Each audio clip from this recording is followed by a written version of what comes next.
के वीडियो ठेला वाला, रिक्शा वाला देखता है और उसके वीडियो से उनका व्यू बनता है और बच्चे उसको देखते हैं, अरे इनके चैनल पे इतने मिलियन सब्सक्राइबर हैं, इतने व्यूज हैं। भाई उस व्यूज में क्वालिटी कितनी है, कितने क्वालिटी के व्यू है, वो तो आप काउंट कर लो ना।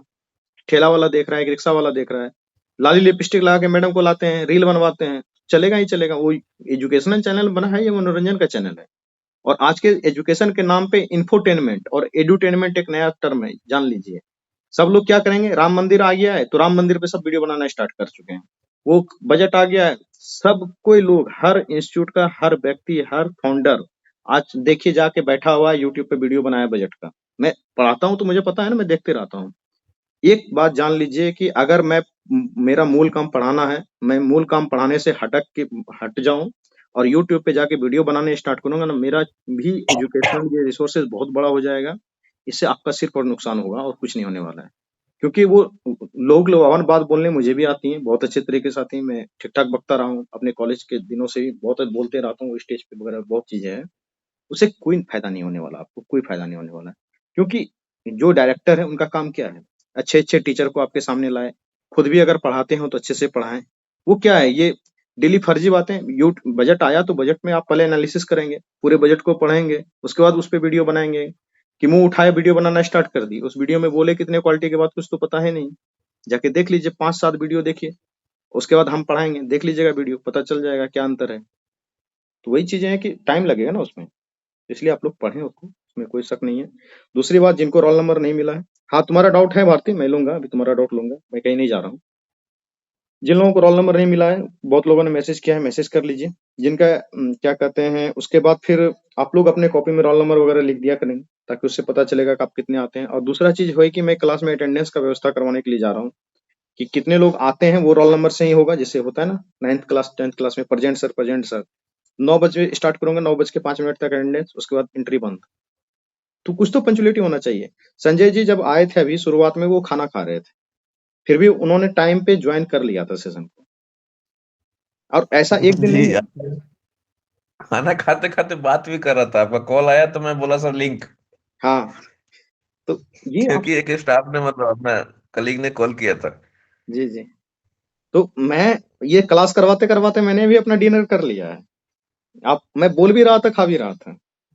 तो मैं भी इंसान हूँ, संजय जी भी इंसान है, सबको रेस्ट चाहिए होता है, सबको रिलैक्स चाहिए होता है जीवन में। लेकिन कुछ जब जवाबदेही है तो उसको करने पड़ेंगे। दूसरा सवाल कुछ संजय जी ऐसा है कि भारती पूछ रही है कि मुझे पीजी करना चाहिए। मैं सबसे पहले हर बच्चों को एड्रेस करके ये कहना चाहता हूँ, जिन बच्चों ने भी मास्टर्स नहीं किए हैं, ग्रेजुएशन करके छोड़ दिया है, या तो आप पीजी कर लें, या बीएड वगैरह कुछ करना चाहते हैं या और कोई डिग्री करना चाहते हैं तो ओपन यूनिवर्सिटी से ही सही लेकिन एडमिशन ले लें। वो आपके फ्यूचर करियर में काफी सपोर्टिव होने वाला है। आप अगर सोचेंगे अभी हम सिर्फ तैयारी कर रहे हैं, 2 साल के बाद एडमिशन लेंगे, तो वो अगले 2 साल के बाद पीजी कंप्लीट होगा। तो जो भी लोग एडमिशन नहीं लिए हैं, वो लोग पीजी वगैरह में एडमिशन लेना चाहते हैं, वो जरूर ले लें। संजय जी आपका क्या टेक है इसके ऊपर? जी बिल्कुल, मैं खुद सेना में, मतलब मैं इंटर करके भर्ती हुआ था, मैंने ग्रेजुएशन वहीं से किया और पोस्ट ग्रेजुएशन भी वहीं से किया। इंटर करके भर्ती हुआ, पोस्ट ग्रेजुएशन होकर रिटायर हुआ था। और मुझे कोई टीचर नहीं बनना था, मेरे को सिविल सर्विस ही करना था।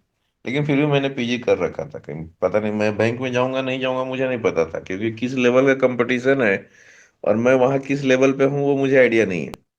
तो एक अल्टरनेट मैंने रखा था, जैसे प्लान बी जिसको बोलते हैं, कि नहीं होगा तो अपना बीएड वगैरह करके कहीं ना कहीं टीचर वगैरह लगेंगे या कुछ करेंगे। तो कर लेना चाहिए। और जो लोग भी ग्रेजुएशन या पीजी कर रहे हैं, वो अगर कंपटीशन वाले फील्ड में है तो ये नहीं सोचे कि मैं 1 साल पढ़ूंगा तो पीजी का एग्जाम दूंगा। वो पिछले 2-3 साल का क्वेश्चन उठाइए, जो पिछला साल में एकदम लेटेस्ट में आया है उसको साइड कीजिए, बाकी को गेस कीजिए, उसका नोट्स बनाइए, उसको रट जाइए और जाके लिख के आ जाइए। अगर ह्यूमैनिटीज सब्जेक्ट है तो कुछ भी, इतिहास भूगोल नागरिक कुछ भी है तो आप लिख के आ जाइए, आप आराम से पास हो जाएंगे। कोई बहुत दिमाग लगाने का जरूरत नहीं है उसमें, बहुत आपको 65% लाने का जरूरत नहीं है। और वो उसके लिए साल भर पढ़ने की भी जरूरत नहीं है, ये मैं अपना व्यवहारिक बात बता रहा हूँ। और ग्रेजुएशन मैंने पटना यूनिवर्सिटी से किया है और पोस्ट ग्रेजुएशन नालंदा से किया है। चोरी दोनों में कहीं नहीं होता है, पता कर लीजिएगा, या जो लोग होंगे वो जानते होंगे। तो ठीक ठाक पढ़ के पास किया है, और इतना दिन में ही पढ़ के पास किया है जो मैं बोल रहा हूँ, ये व्यवहारिक बात है। और ऐसा भी कुछ महीना बहुत 2 महीने पढ़ना की नहीं तैयारी रहता है। बहुत है, सर बहुत ज्यादा पढ़ना नहीं रहता है। जी। सर एक क्वेश्चन है। सर जी मैम। पहले तो मैं वही खुद से ही LSW ही पढ़े, दोनों बार वही लिखे और मार्क्स भी ठीक ठाक आ रहे थे तो वही कंटिन्यू किए। बट अब मेरा PG हो गया, हिंदी से है। तो क्योंकि अब फिर ये बहुत डाइवर्सिटी हो जाएगा मेरे सब्जेक्ट में, क्योंकि साइंस रहा है मेरा ग्रेजुएशन तक, और PG में हिंदी रहा है, डिस्टेंस से किए हैं। तो हिंदी के लिए कोई अच्छा बुक हो तो। ठीक है मैम, हिंदी साहित्य है मतलब आप ऑप्शनल पूछना चाह रहे हैं क्या? हाँ आप हाँ। मतलब आप नेट वगैरह करना चाह रहे हैं या बीपीएससी की बात कर रहे हैं? नहीं नहीं नहीं, BPSC के लिए सर, क्योंकि अब बीपीएससी हिंदी। में हिंदी ऑप्शनल छोड़ दीजिए, आप हिस्ट्री रखिए या ज्योग्राफी रखिए।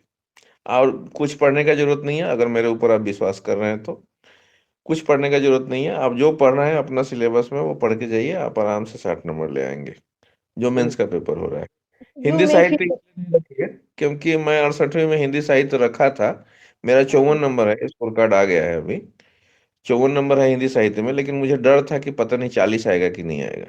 मतलब हाँ। अंदर से एक डर था। मेरा रिजल्ट नहीं आया तो मतलब एक दिमाग में ये भी हो रहा था कि हो सकता है कि हिंदी साहित्य में आपका भी हिंदी साहित्य है और आपने पीजी किया, एक बार पेपर उठा के देखिएगा, दोनों साल का बहुत घुमा रहा है। मतलब अगर प्रेमचंद की कोई कहानी है, दूसरे बच्चे हो सकता है डिस्टर्ब होंगे, यहाँ पे थोड़ा सा धैर्य रखिए। अगर प्रेमचंद की कोई कहानी है तो उस कहानी में कौन सा पात्र क्या लाइन बोल रहा है वो सेंटेंस उठा के क्वेश्चन बना दे रहा है। बहुत हम्म, बदमाशी कर रहा है यहाँ पे ऑब्जेक्टिव में। तो इसलिए आप ज्योग्राफी रखिए, हिस्ट्री रखिए। एलएसडब्ल्यू भी मैं आपको इसलिए नहीं बोल रहा हूँ क्योंकि एलएसडब्ल्यू से पहला इंटरव्यू मैंने एलएसडब्ल्यू और हिस्ट्री से दिया था, तो मैं अच्छा। वो भी पढ़ चुका हूँ। मैं सीडीपीओ मेंस भी लिख चुका हूँ। तो उसमें भी मैंने एलएसडब्ल्यू पढ़ा है, ठीक ठाक पढ़ा है। मैं नौकरी नहीं हुई मतलब उससे रिजल्ट नहीं हुआ मेरा फाइनल, अलग बात है, बट एलएसडब्ल्यू भी ठीक ठाक पढ़ा है। तो उसको मत रखिए क्योंकि वो आपको कोई हेल्प देगा नहीं, ना पीटी में ना मेंस में। उतना चलिए ज्यादा सर। तो नहीं देगा, एक आधा दे दे, 1-2 नंबर का तो अलग बात है। तो आप हिस्ट्री ज्योग्राफी में से कुछ रखिए, पॉलिटी रखिए। पॉलिटी रखिएगा तो थोड़ा थिंकर वगैरह पढ़ना पड़ जाएगा, उसमें थोड़ा आपके लिए हेडेक हो जाएगा। आप हिस्ट्री ये ज्योग्राफी। हाँ, यस सर। हिस्ट्री या ज्योग्राफी कोई भी रखिए, आपको अलग से कुछ नहीं पढ़ने की जरूरत है। आप जो पढ़ेंगे वही पढ़ेंगे, आप आराम से पास हो जाएंगे, ये लिख के ले लीजिए। मतलब ये मेरी गारंटी है, मोदी जी की गारंटी वाली गारंटी है, कोई टेंशन नहीं है।